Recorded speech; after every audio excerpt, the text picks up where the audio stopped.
awutshela oseduze kwakho ukuthi nangu ubufakazi uqandile. Njengoba esho nje nangu ubufakazi. Haleluya. Sithola umpostoli lapha encwadini kwabaseKorinte bokuqala uPaul. Uyabhala uPaul bazalwane ukhuluma ngento ebalekile. Uma ikhuluma ngalento ebalekile uthi okokuqala ngithanda ukunikhumbuza. Ivangeli enganishumayeza lo. Haleluya. Nevangeli nina futhi enalamukelayo. Nelimi kulo. Haleluya. Amen. Ubakhumbuza ivangeli yena afike wabashumayeza lona. Bona basebalamukela ivangeli. Baphinda futhi baba kulo bona. Ubona kuyisidingo esibalekile ukuthi aphinde futhi abakhumbuze lento. Kubukeka sengathi basebekhohliwe ukuthi iyiphi injongo nento abahlangene ngayo. Haleluya. Amen. Uthi uma ngabe nibamba izwi enganishumayeza lona bese ethi sihambe ehlela abantu ukuze ukukholwa kwenu kungabizi. Ukukholwa kuba yize kanjani? Kanti kenze kanjani umuntu akholwise amoshe isikhathi sakhe, amoshe insuku zakhe, amoshe imali yakhe, isikhathi angabe wenza useyayiveza ke lento ngezansi kulamavesi alandelayo. Uthi ukukholwa okumele bakubambe. Ubala izinto eziwu-3 engifuna sikhulume ngazo namuhla ukuze ukukholwa kwakho kungabi useless. Haleluya. Nazi izinto ezintathu uPaul ayibiza ngevangeli noma izinto ezintathu ezenza ukuthi sithi umuntu yivangeli akhuluma ngakho. Ngoba ivangeli bazalwane, ivangeli kuyizindaba ezinhle. Haleluya. Before ungitshele ngendaba ezimbi ngiyasazi isimo engimi kuso. Ngiyasazi istendi engimi kuso noNkulunkulu asihle kanganani. Kodwa uPaul ubona kuyinto ebalekile ukuthi laba bantu ahlale nabo mamtshali abakhumbuze ngevangeli. Leyini ivangeli? Uthi ivangeli kuyindaba ezimnandi. Ngiyazi ngiya-understanda futhi ngazi ukuthi mina ngiyajola ngiya-understanda leyo. Kodwa uthi uPaul into ebalekile ukuthi abantu sibatshele ngey'ndaba ezimnandi. Yini na indaba ezimnandi abantu abafuna ukuzwa? Yini lezi ndaba ezimnandi abantu ongafanele bafihleleke zona? Iziphi lezo indaba ezimnandi abantu okufanele bahlezi njalo bekhunjuzwa zona? Akusikho indaba ezimnandi ukuthi mina ngiyathakatha, ngiyazi ukuthi nginhliziyo. Kodwa indaba ezimnandi uPaul uyayibala izinto ezibalulekileyo ezintathu okuyizona ezakha ivangeli. Uthi ke number 1 uthi okokuqala mina ngakwamukela enkosini. Manje ngidlulisela kini and naseniyama kukho.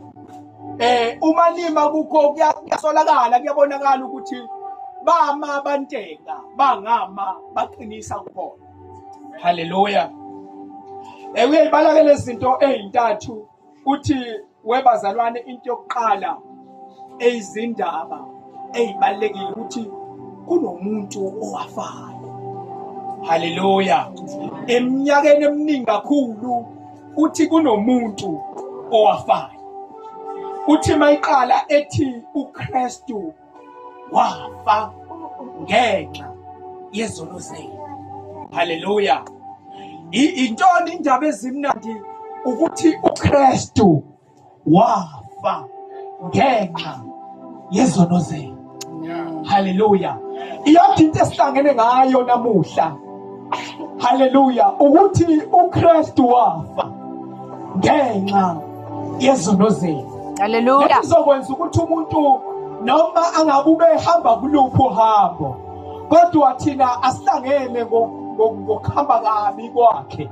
kodwa sifuna ukumkhumbuza khona ukuthi kunomuntu owafa ngenxa yezono zakho. Amen. Hallelujah. Hallelujah. Number 2 uthi ukukholwa kumi ngokuthi uKristu wafa, wangagcina ngokufa, Amen. wabe siyambela phansi.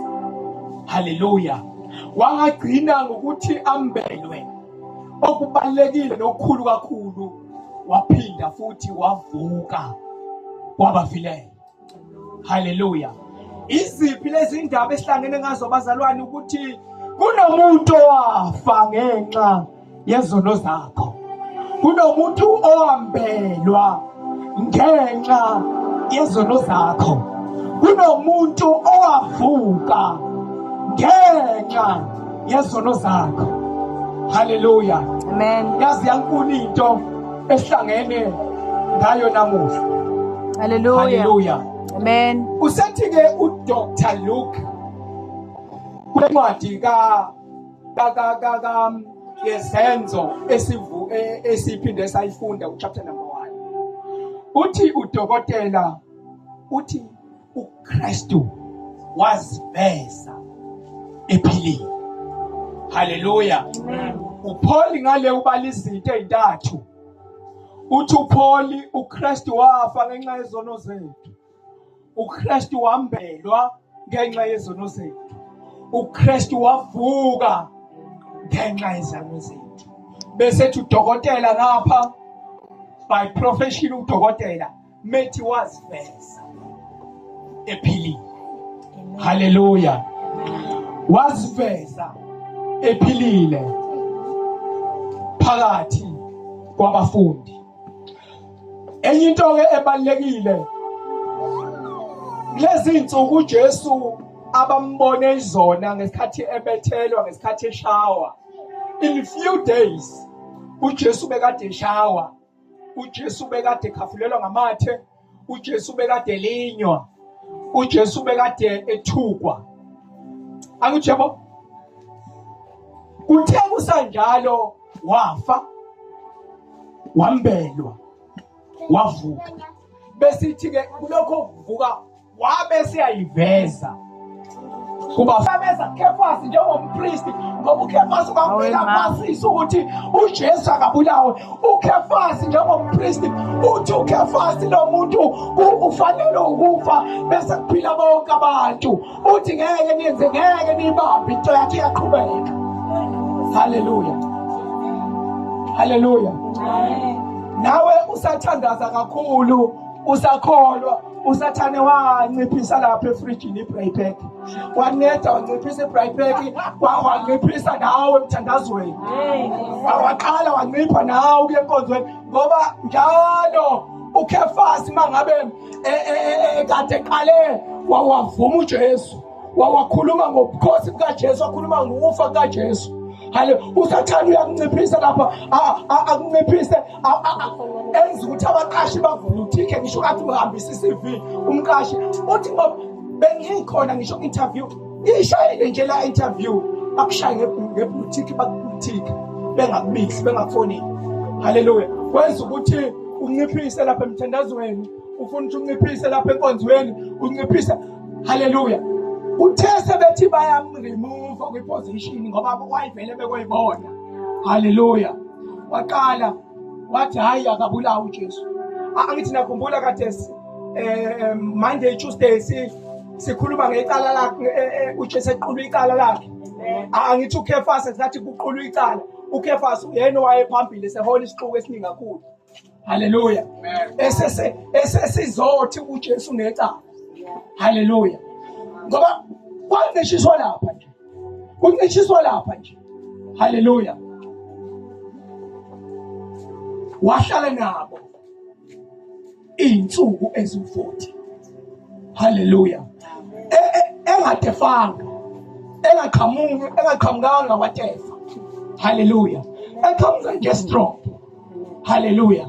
Eqhamuka nje babingelele, ngoba nayo le yokuthi ngengxabano nje encane bese uyangilentuza ku-WhatsApp uyangiblock. Blocker. Hallelujah. Nawe le nto yokublockana yase-preschool yabo. Ngexabano nje usuyangiblock. Blocker. Ngexabano encane usungirayitha off. Hallelujah. Hallelujah. Hayi into yase-preschool le. Hallelujah. Waziveza kubo ephilile. Uyabona le nto yokuthi umuntu maxabana nawe wamkhalisa ahambe eduze kwakho no mani msongeze. Ngoba ufanele umuhle ngempilo. Amen. Muhle ngempilo. Hallelujah. Mhlalise la eduze uJesu wayazi kahle ukuthi uzokhashela uJudas kodwa umthatha ombeka la. Usuwazi kahle ukuthi ufuna indoda yakho umsondeze la. Bese umuhla ngempilo. Ifundo yakho. Hallelujah. Muhle ngempilo. Muhle ngempilo, muhle ngempilo. Muhle ngempilo, muhle ngempilo. Ifundo Muhle yakho. ngempilo. Wabazalwane ngithi umuntu muhle ngempilo. Hallelujah. Hallelujah. Amen. Hey bakithi. Kuba itshela ukuthi uzomdinelwa ke lonke lelo sonto. Hayi. Uyazi vele ukuthi into yakho wena. Yeah. Hallelujah. Hallelujah. Lento abeyenza kuyazi. Hallelujah. Uphile. Kodwa into efunakalayo kuwe impilo. Waziveza kubo ephilile. Point number 1. The tomb was empty. Now ubufakazi obuqanda ikhanda ukuthi asikhonzi amakhosi afayo. Asikhonzi amakhosi akhothamayo. Amen. Asikhonzi amakhosi avotelwayo. Asikhonzi amakhosi afana nekhansela langakini elingasebenzi. Ngikhuluma ngekhansela langakini awulokhu waxovuda kakade uvota uphinda futhi uvote usazovota alikwenzeli lutho. Hallelujah. Sikhuluma ngenkosi enguKristu Jesu. uKristu wafa ngenxa yezono zethu. Hallelujah. Hallelujah. Asikhuluma ngenkosi eyavotelwa eyaphakanyiswa. Asikhuluma ngenkosi okwaqhamuka abantu bafundiwe. Hallelujah.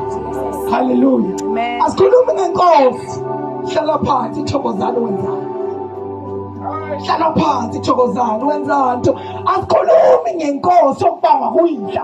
Sikhuluma ngenkosi eyafa yavuka. Ithuna layo li-empty. Amathambo ayo awekho ku-empty. Wavuka nawo. Amen. Hallelujah. Jesus. The tomb was empty. Mark 16 verse 5 and 6. Abantu mkhona nungasifundela lamaphrojekthi amathathu siphuthume lithi iBhayibheli lapha kuLuka. Hallelujah. Kwaba khona ukuxoxisana kwabantu besifazane bekhuluma bodwa omunye nomunye. Hallelujah.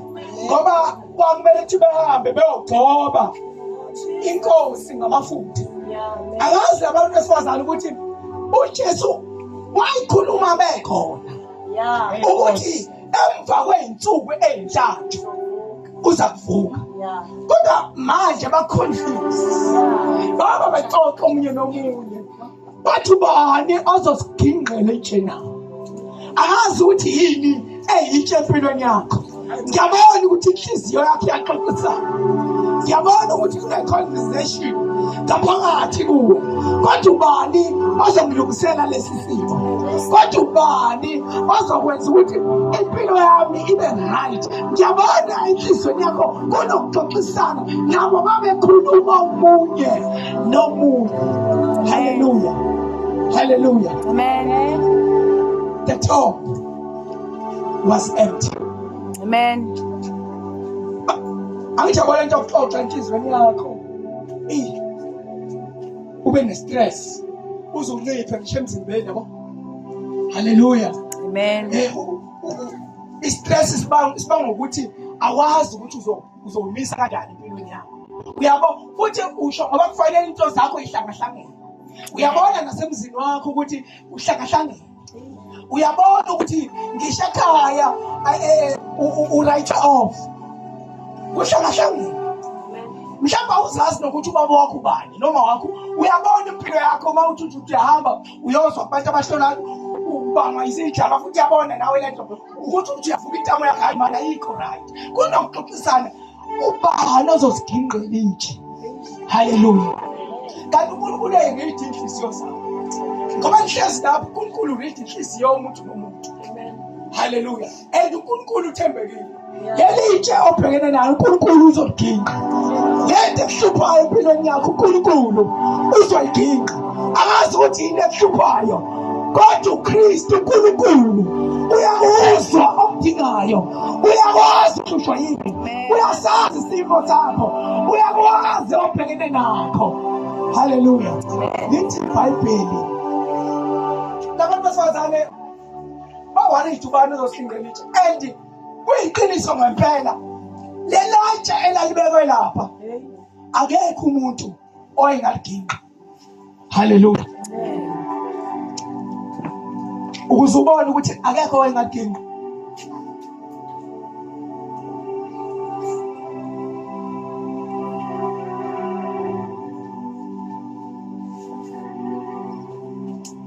Before siya kulelo verse Mr. Vela cela ungivumele ngiye lapha ku chapter 27 ngifuna ubone ukuthi kwakuvalwe kanjani. Hayi ukuthi nje kwabekwa itshe just itshe. La lingahambi kodwa nje.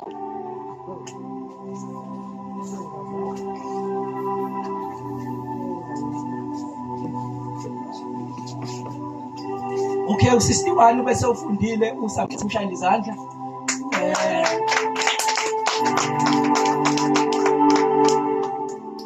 Number 62 kepha ngangomuso okungulandelayo usuku lokulungisa abaphristi abakhulu nabafarisi babuthana kuPilato baphinda futhi bahlangana icommittee yahlangana ngawe.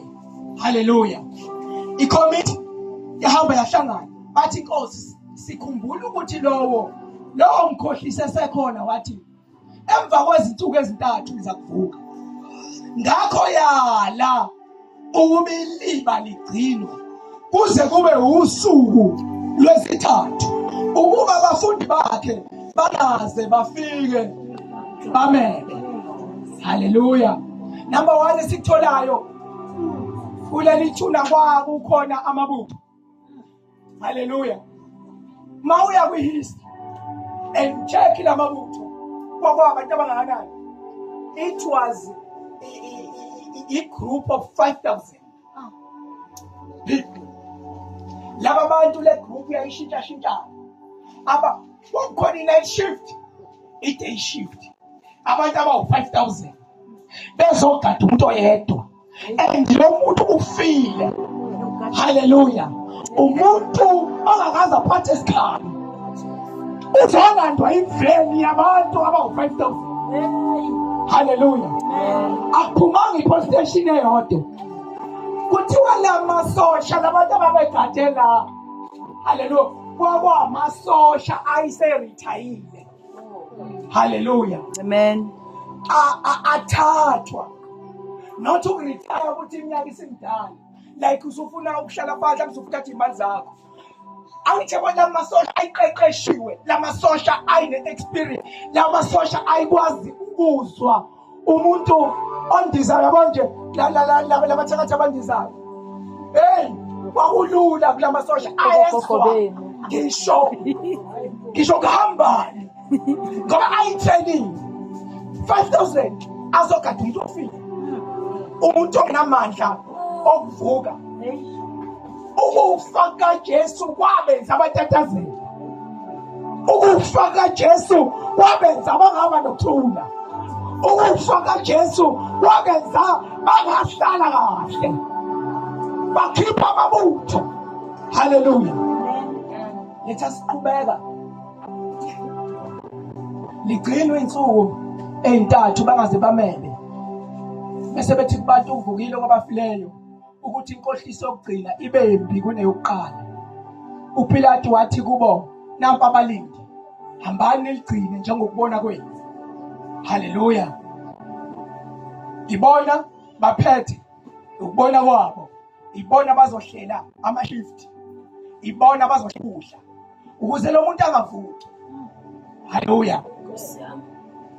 Kuthiwa babe kuphawu etsheni bekanye nabalindi. Itshe livalele lo muntu, itshe engayiqubulo umuntu. Haleluya. Itshe lilandwe nguCrane lazofaka amasosha u-5,000.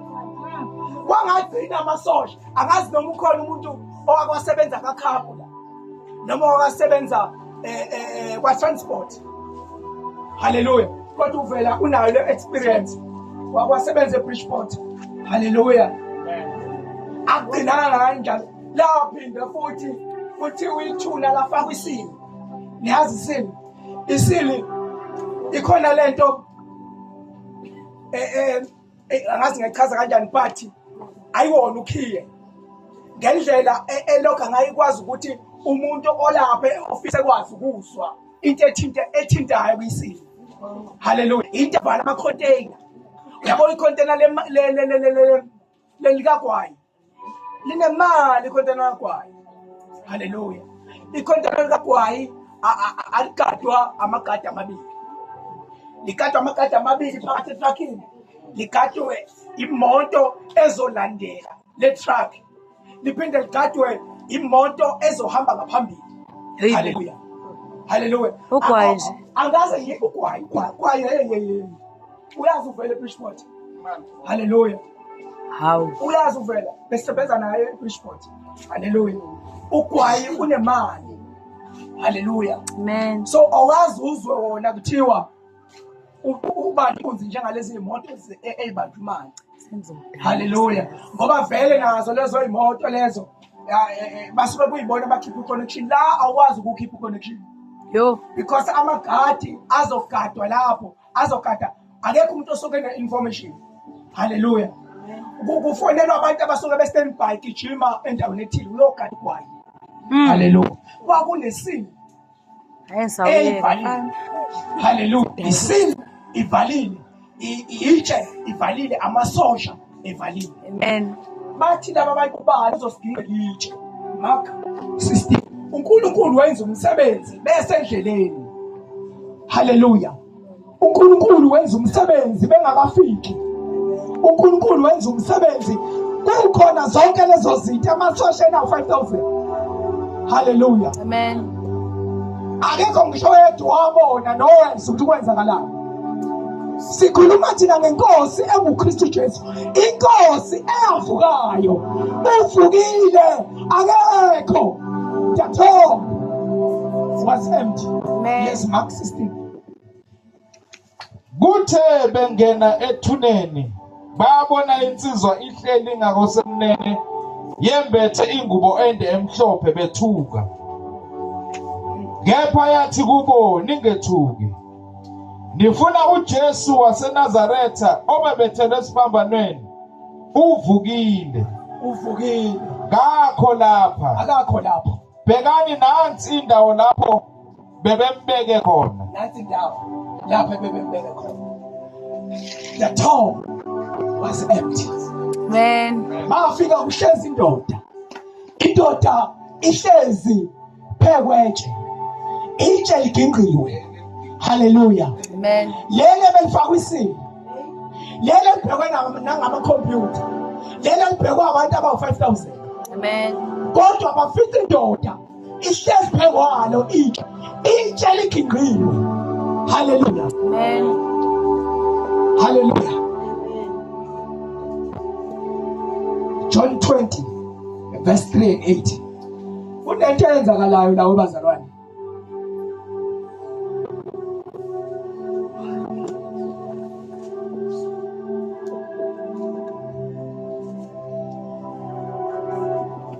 Ngicela ubheke uverse 2 kuqala uJohn 20.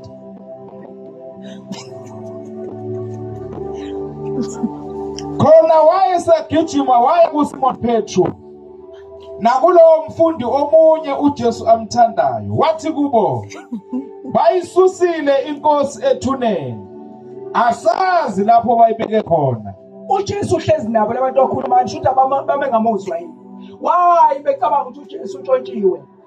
Hallelujah. Amen. uJesu ukhulume nabo, wahlala nabo, wabatshela yonke into uthi uzokuvuka ngosuku lwesithathu. Kodwa bona mabefika indoda ihlezi phewetshe ingetshe liginqiwe.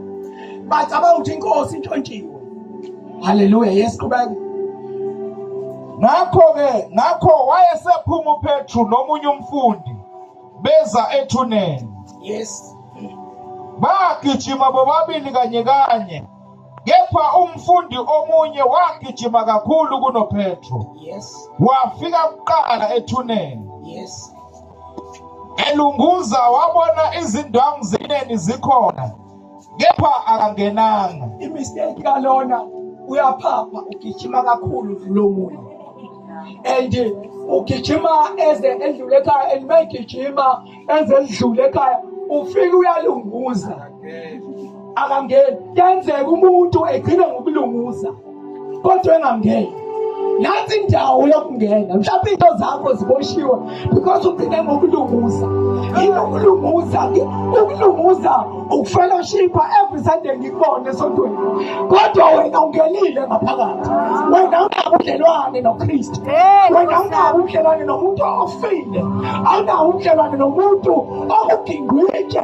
Ephakathi ugcine ngokuqhamuka walunguza. Hallelujah. Abantu bagcina ngokulunguza. Beyitshentsha ukulunguza kuzobafaka ezulwini. Athi ukulunguza kuzokufaka ezulwini. Anayo information ephelele. Asilunguzi. Asibheke ukuthi ubani ugqokeni. Asibheke ukuthi ubani ufake enhloboni yewivi. Hallelujah. Kambe namawivi ahlukene ngamasentimitha ngama-inchi. Yebo Nkosi yami. Hallelujah. Izombulu bakithi. Yes. Yaqhubeka. Khona wafika noSimon Petru emlandela. Yes. Wangena ethuneni wabona indwangu zelineni zikhona. Nenduku ebelisekhanda lakhe libekiwe lingekho ezindwangwini zelineni. Amen. Kepha lisongwe lilodwa kwenye indawo. Yes. Khona wayesena nomfundi omunye ofike kuqala ethuneni. Wabona wakholwa. Yes. Wabuya wajika lo ubone yonke into. Hallelujah. uNkulunkulu bafowethu akawona ujukebox. Ngithi mangithi akawona ujukebox kukhona abazi ukuthi uNkulunkulu ufaka imali uNkulunkulu bese ekwenzela izinto. Hallelujah. Amen. Asifake imali uNkulunkulu bese uNkulunkulu hallelujah. Amen. Hayibo kanti uNkulunkulu nimkhonza ukuthi unamalini. Uhamba ngamothoni. Uhlazilo njani? Umehluko phakathi kweMuslim nawe. Ngoba iMuslim linakho lidlula wena. Kodwa likhonza uJesu. INazaretha linakho lidlula wena. Kodwa amaNazaretha adrive imoto enkulu ngapha. Ama-fortune Nkosi yami. Ngezinto. Amen. uNkulunkulu akawona ujukebox. Nkosi yami. Hayi ukuthi ifake imali zobona. Mina i-advice yami into engakufakela imali uma ufuna imali hamba uyothwala. Sikhona isigubhu ukhehlelezi. Ha. 300,000. Hayibo. Ngoba la ekhaya uma ukhonza uNkulunkulu ayikho into uNkulunkulu akukhonzeli. Uma ufuna imali thwala. That's my advice. Ayinabungozi lento. Ithathe. Hallelujah. uNkulunkulu akawona. Hallelujah. Akofaka imali zobona. uNkulunkulu uwathela umkhonza ngamadlingozi. uNkulunkulu akakhonzwa ngamadlingozi. Hallelujah. uNkulunkulu uma umkhonza ufuna umkhonze. Ukukhonza uNkulunkulu usuke ungenzela uNkulunkulu ifavor. Hallelujah. Awuyona ifavorite uNkulunkulu. Awuyona ifirstborn. uNkulunkulu uthi uzokwenza lo kanjani ngoba ngiyifavorite kaNkulunkulu. Hallelujah. Ngiyi-firstborn yakho kodwa. Ukuze ngiqede ngicela siye ku point number 2. Kodwa ithuna lali empty. Amen. Abafundi bafakaza. Abafundi bangena balibona. Babe sebeya realize ukuthi washo ukuthi uzovuka. And abantu bokuqala abantu besifazane ngihlale ngizwa makufika kuleli verse labantu besifazane abahamba bememezela babengashumayeli kodwa babethula ubufakazi. Laba bantu abesifazane ababethi impela uvukile bagijima hayi ngoba babeshumayela. Asingasho ukuthi they were the first preachers aba preach gospel ukuthi uJesu uvukile, uJesu uvukile. No, abanga njalo babefakaza ukuthi ngempela sifikile, uvukile. Hallelujah. Second point. Hallelujah. Amen. That disciples saw him many times after he rose from the dead. John 9:20 verse 1 John engicela ungifundele 22 kuphela. 22 kuphela bese siya ku-20 lokugcina ngoba kulambekile manje. Verse 22. Yes. Chapter 20. Yeah. Wathi ukuba asho njalo wabaphephetha wathi kubo yamkelani umoya ongcwele. Yes. Abafundi bakhe bambona ikhathi empilo. Uma bambona ephilile. Uma ephilile wase siyakhuluma nabo waphinda wadla. Hallelujah. Ukuthi akalona indlozi ngempela uJesu wavuka kwabafileyo. Abafundi bambona, abesifazane bafakaza. The last point, the disciples were willing to die rather than gaining Christ the resurrection. 1 Corinthians lesivule ngayo verse 5 to verse 8. Nabafundi babekulungela impela ukuthi bangamane bafe. Hallelujah. Bafe befela iqiniso ukuthi uJesu uvukile. Abafunanga umphika bemphikiswe isimo. Abafunanga umphika bemphikiswe indlala. Abafunanga ukuthi bamphike uJesu bamphikiswe ukuthi abasebenzi. Abafunanga umphika uJesu bemphikiswe ukuthi abashadanga. Baqala ukuthi bangamane bengashadi, bengamane bengabe nendoda, bengamane bengasebenzi, bengamane bazondwe. Ukunokuthi baphike ukuthi uJesu uvukile. Corinthians ezivule ngawo verse 5 to verse number 8 maningi bengezwa qeda. Ngiyezwa la manje esimeni somuntu omdala mangithi ngiyezwa hayi manje ngiyangisinda. Ngiyezwa mangithi ngiyabheka ukuthi umuntu hayi khona. Hayi isikhathi sesihambile. Mathi ngiyabuza ukuthi sihambe kanjani wathi hayi manje kukhona into okudla yini nipheka uBriani. Nento sesimo sendiya phakathi. Hayi mangithi hayi kukhona intwana Isimo seBriani. ukudla kwenu ngasho brown. Ngathi kunesimo sendiya. Hallelujah. Nendiyana phakathi. Verse 5 to verse 8.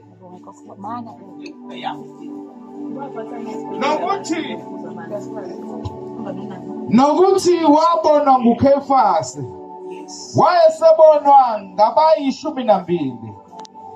Emva kwalokho wabona ngasikhathi sinye ngabazalwane abadlula 10. Yes. Iningi labo lisekhona nakalokho, kepha abanye sebelele. Emva kwalokho wabonwa nguJakobe, ngasemva wabonwa ngabapostoli bonke. Ekugcineni kwabo bonke wabonwa nayimina, enginjengongowezelwe kungakabi isikhathi.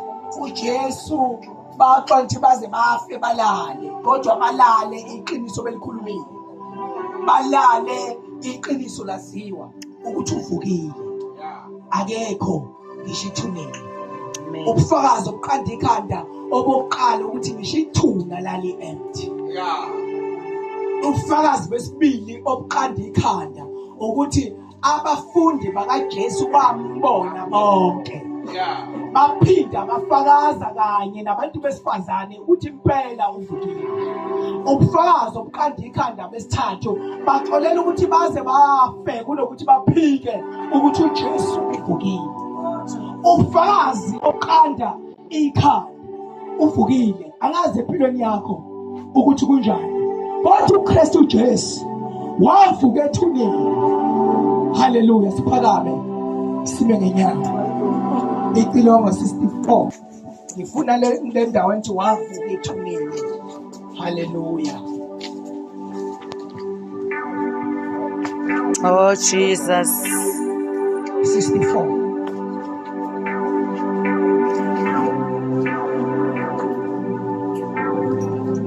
From verse number 8. Uyu Kristu owanqoba ukufa nayu nini kufa wavuke yathunani imivala yonke wayaphula wavuka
ngokuba mina ngakwamukela enkosini lokho nengiminika khona ukuthi inkosi uJesu ngalobo busuku akhashelwa ngabo wathabatha isinkwa wasihlephula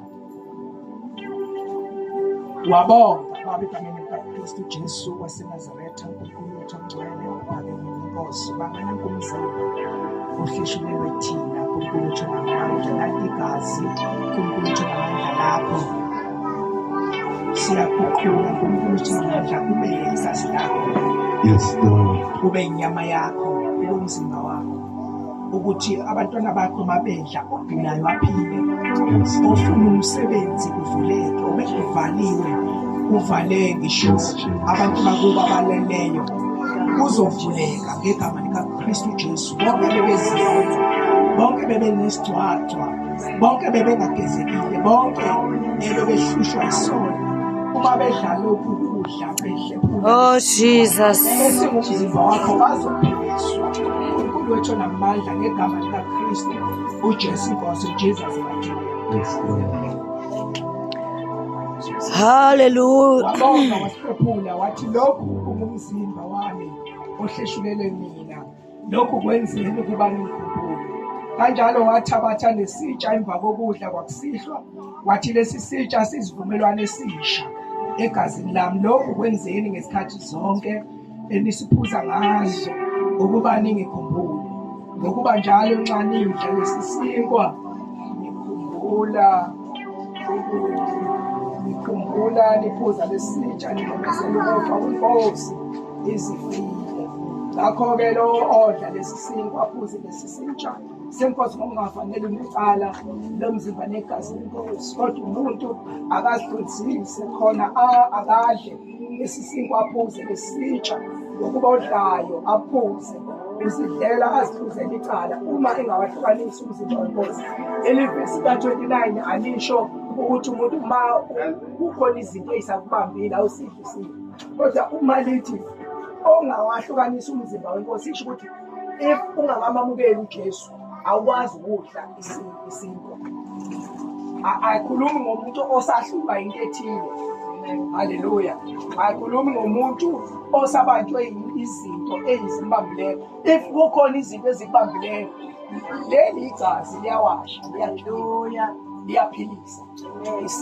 isinkwa lesi emzimbeni wakho kuletha ukuphila haleluya ngisho ukuhlushwa yini ngisho ngabe ubanjwe yini akusho ukuthi isidlo ungasidlo kodwa ukwazi ukusidla isidlo uma ungakazali neJesu funa wazane naye ubukhosi bakho bese ukwazi ukuthi udle ukusebenzela kaKristu Jesu ngisho ngabe usuvakashela kwelinye ibandla ma udla kuleli bandla okulona unalo ilungelo lokudla haleluya into ezokwenzeka sizoqala la ugeza izandla zakho imfaduko sogeza izandla la haleluya ugeza izandla la bese uthatha la bese uyathatha la bese uyabuka bese iglasi uyiphonza la haleluya okwegilasi ngapha uyageza ngapha haleluya sesikhashaya nje ilayini makukhona ungathi igazi lemhlatshelo yonke yabaJuda singakuthokozela ngizoqala uzanje no uzani ningalinto mamfundisi nawe uyakubona ngani